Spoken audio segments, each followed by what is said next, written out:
বোকাখাত নগৰ ৩ নং ৱাৰ্ডত Japanese encephalitis ৰোগৰ অৱস্থিতি। কৃষ্ণ কুমাৰ মহন্ত নামৰ ৯৯ বৰ্ষীয়া লোকজনৰ দেহত জাপানীজ এনকেফেলাইটিছৰ অৱস্থিতি ধৰা পৰে। বৰ্তমান চিকিৎসাধীন অৱস্থাত আছে কৃষ্ণ কুমাৰ মহন্ত।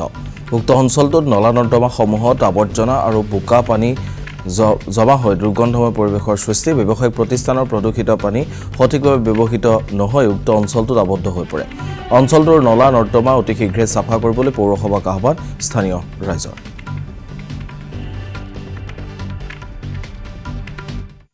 ড্ৰেইনটো এদিন মাত্ৰ চাফা কৰিলে সেইটো ড্ৰেইনত আপোনালোকে চাব যে পানী যায় নে নাযায়, আৰু কেঁচা ড্ৰেইন এটা আৰু মোৰ ঘৰ সেইটো আমি খিৰিকী খুলি ৰাতি থাকিব নোৱাৰোঁ, এনেও আমি খিৰিকী খুলিব নোৱাৰোঁ, ইমান দুৰ্গন্ধ যায়। ইয়াত গোটেই লেতেৰা পানীবোৰ ইয়াত জমা হয়, যাৰ কাৰণে এইমাত্ৰ খবৰ পালোঁ আমাৰ এই ককা তেখেতৰ জাপানীজ এনকেফেলাইটিছ এই চুবুৰীটোৰ কাৰণে আমাৰ এতিয়া মাৰাত্মক হৈছে নে নাই বাৰু কওকচোন।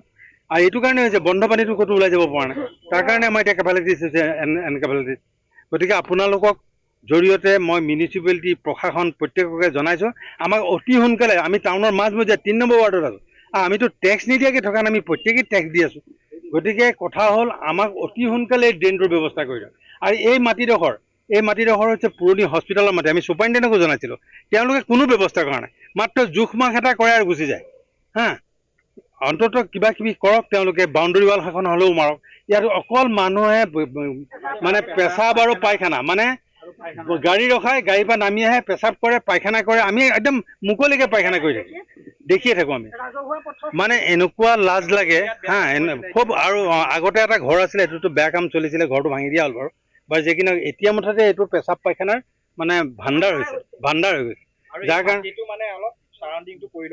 গতিকে আমাক ইয়াৰ পৰা উপায় দিয়ক। আমি ৩ নম্বৰ এই ৱাৰ্ডৰ মানুহখিনি বৰ কষ্টত আছোঁ। ড্ৰেইনটো এদিন মাত্ৰ চাফা কৰিলে সেইটো ড্ৰেইনত আপোনালোকে